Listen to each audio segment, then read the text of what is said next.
And yes, we are ready for part two. Today we are looking at plot still, but we've already thought about it last week, thinking about the beginning or the exposition. And so when I'm thinking about the exposition, I'm thinking about, remember with my five parts, and I can come from any way that I'd like to, but we're going to just start here. So I'm thinking about the exposition or the setting. So when we think about our story, now we're focused on who is the main character in Tales of a Fourth Grade Nothing. So we know that the story is taking place and it's speaking from a perspective in the story. And that perspective is, if you said it, you're right, it's Peter. And so Peter is the main character, not the only character, but he's the main character. And if we think about someone that really influences his mood, we think about his family. And so his family in detail or in particular, we could think about Fudge.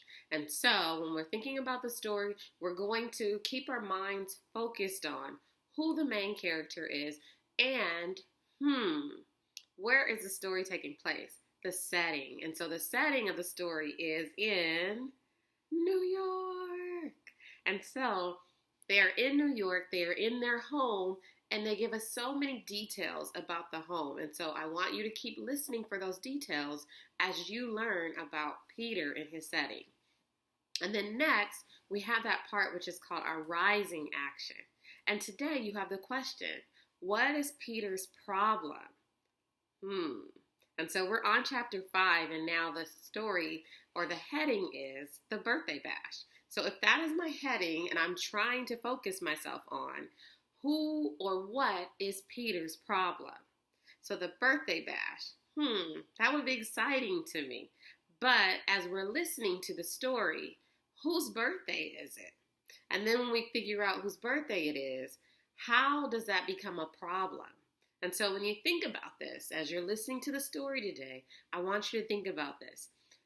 How is it a problem and how does it get solved? So whatever his problem was, what is Peter's problem? And then how does it get solved?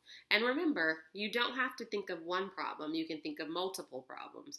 But think of the one problem and think of the solution to go with that problem. But if you have multiple, you will do the same thing.